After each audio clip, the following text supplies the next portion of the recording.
Hello, everyone. Good afternoon. I was talking to some of my friends in our rooms, and I think it was Evan who was talking about having these conversations that kind of not crush us, right? So I thought the topic was very important and very good. So her title was Conversations That Connect, Not Crush. So I was trying to contribute. I was in the middle of a conference, so I couldn't stay long, just for a few minutes.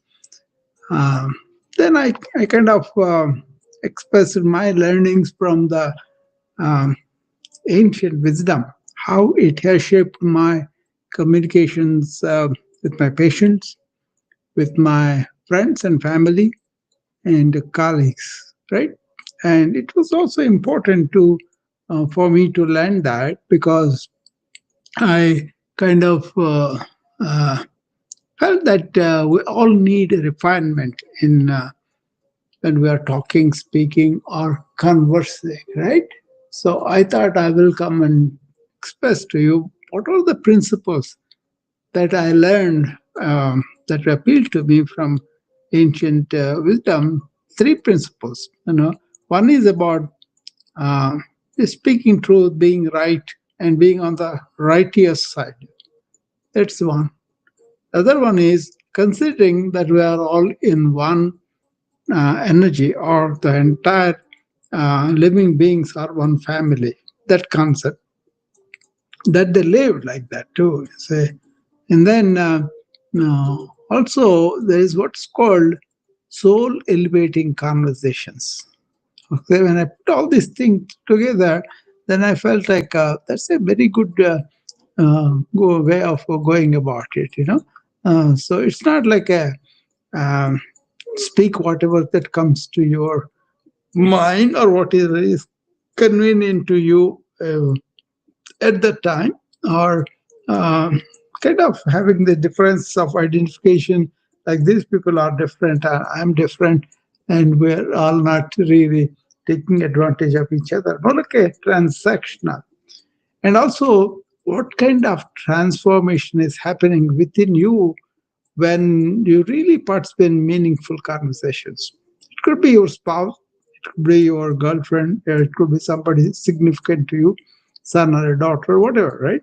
So these principles are something that we need to understand and observe them all the time and refine them, right? So that kind of thing, I thought that would be very, very nice, to understand this.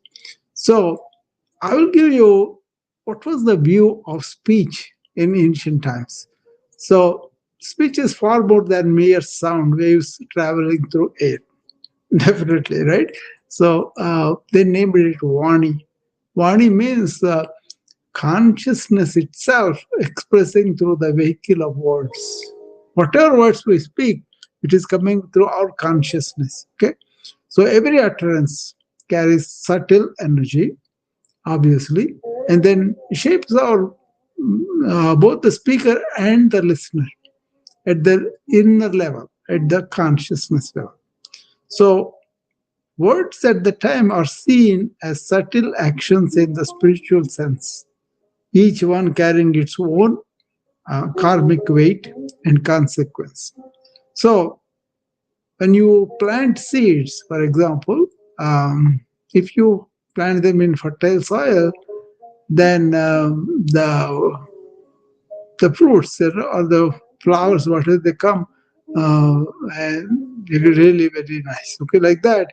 If you cultivate a fertile side inside, our words take root in the minds and hearts of others. So when you are really speaking from that fertile side, right? So eventually, all these words and everything that we plant in others bear fruit in ways we may not immediately perceive. Not now, but later on. So that is transformative, right? These three principles, okay?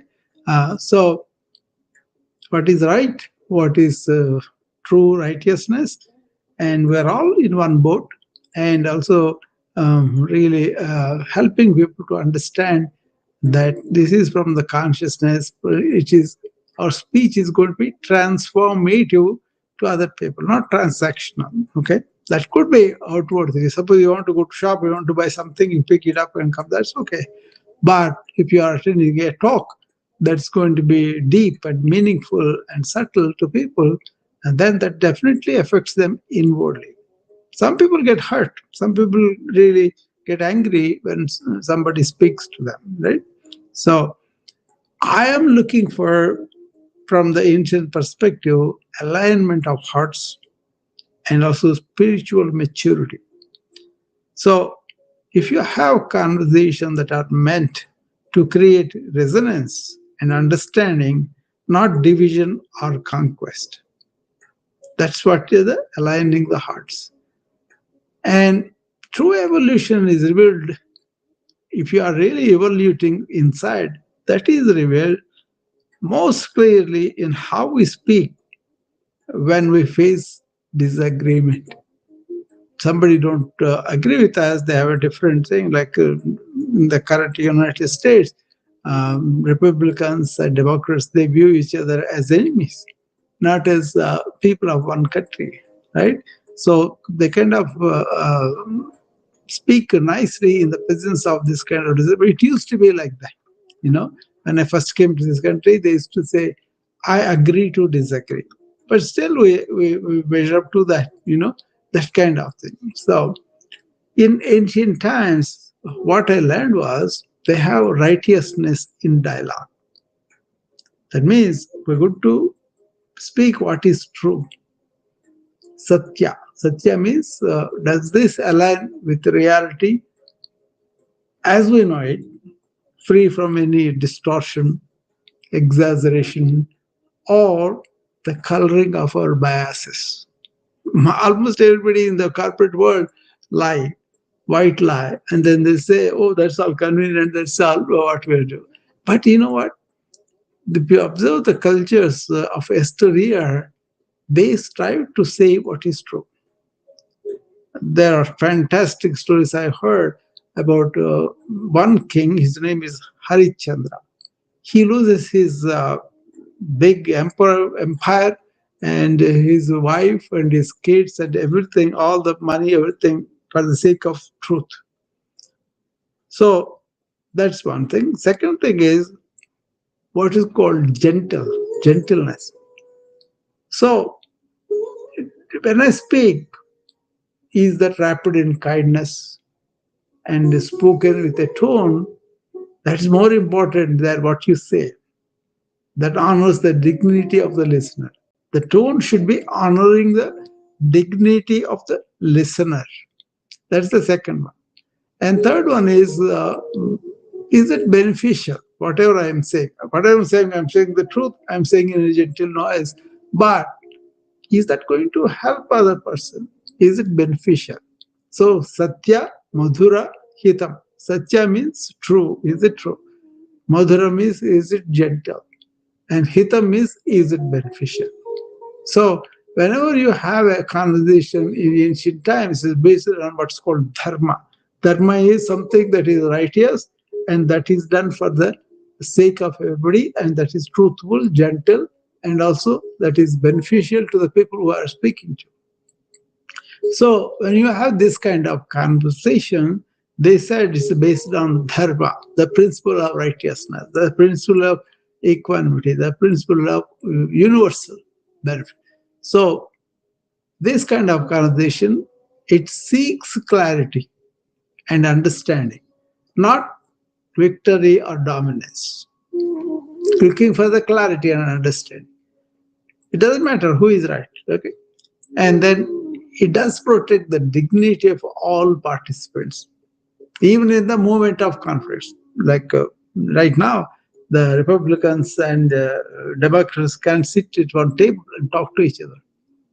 That was not the case. It was very nice when I first came. Okay, you can have difference of opinion. You could be different religions. You could be different political affiliations. But people said we will come to the TV also, and then we'll sit across each other, and then I will hold my gun till the other person is finished. Then I will do my own bit. But then basically they agreed to be country's citizens, and they agreed to be just Americans. They agreed to be, uh, each other is really can help each other. We can differ in political view, but we can help each other. That is the America I loved, because when I came here, people did not fight on the TV, and they were conversing very nicely, and then they were giving room to each other. If somebody is asked a question, the other person allowed this person to speak completely. Right? That was the culture I loved. Agree to disagree, but still it's only conversation. Beyond that, we are neighbors. We are enjoying each other's company. We are all that. That kind of attitude. So when you align yourself with inner conscious and awareness before you speak, if you allow the mouth, if you allow the mind, it will come glibly. Right? We don't want that. We want the inner consciousness speaking outwardly. So this creates a space for truth, for the truth to emerge naturally. Okay? I hope it makes sense. Based on the truth that is spoken gently, that is beneficial speech. These are the three principles that I learned from the ancient stories, ancient historical data, anything like that, right? So that really helped us a lot. Okay? So now what's happening now in modern times? Why we are getting hurtful when we converse with each other? Not all of them, but some is happening more often. So our modern world is accelerated, right? So in this accelerated world, people don't have time to stop by and have a art of conscious conversation. That kind of behavior has been gradually eroded. Okay, we cannot trade the truth or depth for speed. We don't want to speak in depth and understanding each other, but we kind of sacrifice the not sacrifice as such, maybe trade it depth for speed, how fast we can do things and go. We don't sit down and converse leisurely to know each other, right? And also, we kind of trade understanding for reaction. We react, and then we have we kind of trade connection for the illusion of productivity. So we don't really connect at the depth with any human being as such. So because of all this, the result is a widespread epidemic of communication that wounds rather than heals. That people yell at each other, people kind of scream at each other, people throw things in. That's what we do in lots of ways. So uh, we react before listening. That is what is happening in the modern time. We kind of formulate responses while others are still speaking. We don't even want to allow them to complete whatever they are speaking. So we miss the essence of their message in our rush to reply. So we want to react before listening. That's the number one. Second one is words are used as weapons, right? Language becomes a tool for attack and defense rather than a medicine for healing. And you can heal people with speaking sweetly, right? They call me, you are have an excellent bedside manner. What does it mean? That means that I'm speaking to them, listening to them. And basically that's all. Okay, I'm not in a hurry to go away somewhere. Okay, that's one thing I noticed among the doctors. They will be coming into the room and putting a hand on the doorknob as though they are ready to leave at any time. They just came in, but then they behave like that. So I had to change that kind of body language from physicians when I took, you know, the role of transforming physicians so that they're more agreeable to the patients. And we also judge before understanding. We categorize, we label and dismiss perspectives before giving some space to fully unfold what they are speaking about and what is the truth that they are revealing. Okay, this is why modern conversation hurt, because we react before listening. We kind of spit it out, and use the words as weapons, and then we kind of always in judgment before understanding. Okay, and the whole thing is driven by ego and fear, speed, status anxiety, and the need to be right. These override our deeper wisdom about what truly means. What is that other person's talking about? Where it is coming from? How relevant it is in the present. So the consequence is this pattern creates stress, mistrust, and emotional burnout, and what might we call emotional inflammation. So it's a chronic state of interpersonal tension that affects our well-being at every level. I'm not exaggerating. This is what is happening among the groups of doctors, nurses, or teachers. We see them all the time. In the corporations too. Okay, I see that all the time. So let's go to the ancients and understand what do they mean by we are all one family. So the Sanskrit phrase that was Vasudhaiva Kutumbakam. This is like a when you say you are all in one energy, all the living beings, it offers a radical reorientation of how we really see our human encounter. Okay, so when we truly really listen to those words that we are all in one family, and internalize the word that it is one family, then every conversation they become a family conversation because we are in one family, and every disagreement becomes an opportunity for deeper familiar understanding. You can disagree, but you can listen out the other person, and that's why. So there are no strangers because we consider we are all in one family. There is no disagreement as expansion, and there no listening for hospitality. When we listen to another, we are offering them the hospitality of our full attention. Listen to that. When we listen to another, we are offering them the hospitality of the full attention. This is a sacred gift in our distracted age. That's for sure. Okay. And also, when we think all of us together, we move from I to we. So that goal naturally shifts from I must win to we must understand. This is a transformation that changes everything, right? So, how you really converse has a big deal, and then what kind of attitude you are cultivating. This attitude of being in the truth and being in the one energy, that we are all being in one energy. Uh, these are important. Okay, to understand. Otherwise, we get hurt with the modern conversation, like I showed you about. Okay? This is important because lots of people, on a daily basis, people get hurt by somebody else saying something. That's why the tongue got the name.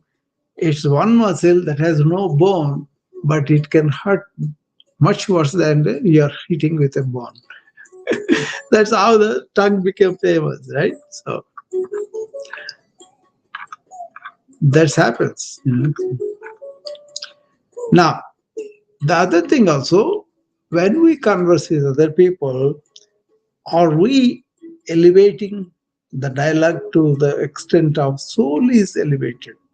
This is called Adhyatmika speech in India. That was introduced. That means you are, Adhyayan means study, Atma means soul, Unnati means you are trying to elevate the soul of any person when you are remembering all that. Okay, so Adhyatmika means oriented to the inner self. So that choiceless awareness or unchanging awareness that exists between the surface turbulence of thoughts and emotions, and that brings this orientation to our conventions, and everything shifts from the superficial to the sacred within. Okay, so it's not being religious or using special language. It's about speaking from a place of centeredness rather than agitation, regional, allowing space and silence to guide our words as much as our feelings do, and letting the heart soften before speech arises. Okay, it is that important. So, what is the ancient cultivated stillness, which I talk about all the time? So you go rooted in a quiet mind, and you kind of observing the mind activity before you speak, right? And you have a space between your impulse to talk and the expression, and it comes out. Okay, that's the presence. So responding with awareness rather than reaction from conditioning, reaction from conditioning.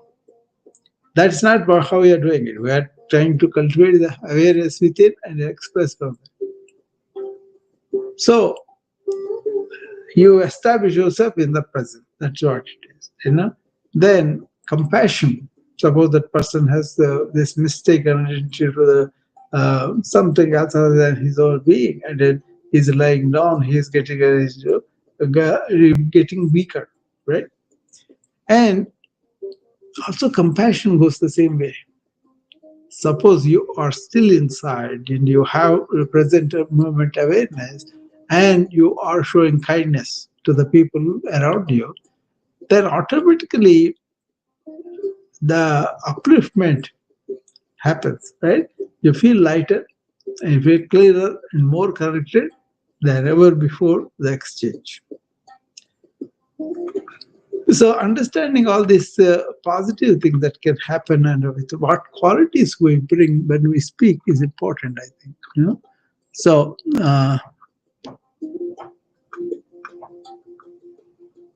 so there's a formula I would like to give you.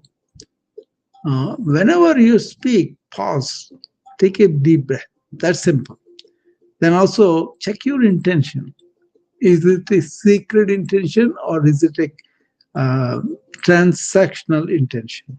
And then also, you want to anchor yourself in your inner awareness, not in your thought or conditioned thought. And when you really speak, you speak from that inner stillness. Okay?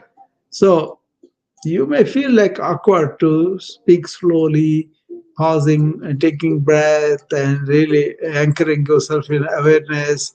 And then your intentions are set and you're speaking from stillness, not the raucous, rowdy, constant chattering mind, but from the stillness. So with practice, this becomes instantaneous. It's a subtle shift in your awareness. And then that profoundly changes the exchange you have as a conversation, right? So how do we apply it in everyday life, in families, when we are having some holidays time like now, workplaces, or in healthcare? I will first go with the familiar. because that is the hard day coming up. That's what we are going to speak, right? So if you look at that, if you pause before reacting to criticism or complaint from your own family members, loved ones, see, their words often carry unspoken pain, right? Or they need to understand what is the message that you are trying to convey beneath your words. Okay, surface message may be different than what you intend to convey the message, right? People don't take time. Just take pause before reacting. Somebody says something else, and also listen fully. This is very rare. A lot of people don't listen. They want to listen what they want to listen, not what is said. So listen fully to what is being said. Reflect it back to ensure you understood properly. This is what we ask the nurses. So I instruct them, okay, make sure this patient is observed, where should this is checked, and then all that. Then I want her to repeat, what did I say? That's the one you can do with the family also. And then we have some time to respond with care, right? So when you are encountering family members with conversation, take a deep breath and withdraw from the situation and observe what you speak to them.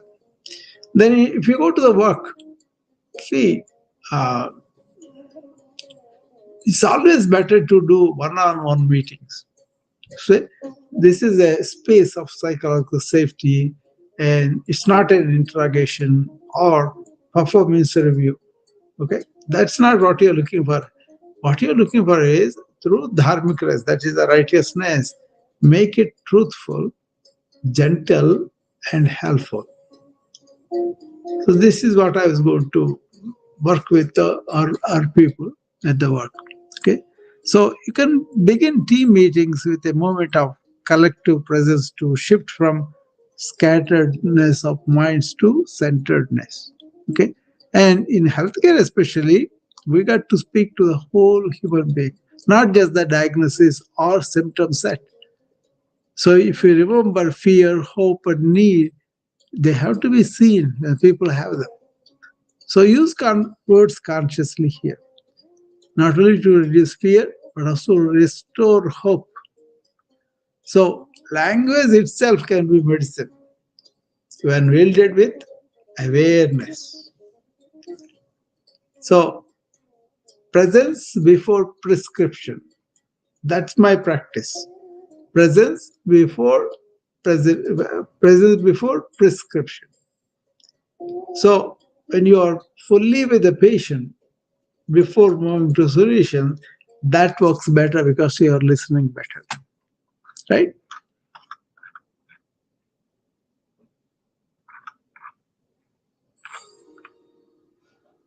So I would say to myself, right? Let my words be light enough to heal, strong enough to guide, and pure enough to leave the soul uplifted. I'll read this once again. Let my words be light enough to heal, and strong enough to guide, and pure enough to leave the soul, uplifted. This is soul upliftment. That's what I started. So when we combine this ancient righteousness, one family, all of us, and also this inward awareness, then all the conversations they transform into more like a pilgrimage points of the soul. Your soul is uplifted. So each exchange becomes an opportunity for awakening, for remembering our shared humanity. That's the thing I'm talking about, one family. Shared humanity. And then also for touching the sacred lives in ordinary moments. Okay? So we want infinite ripples or one choice. See, if you have one conscious conversation that creates wave of healing and extends beyond your limits or immediate exchange, then you will be able to open up and talk to people, right? So instead of infinite ripples, you say one choice, right?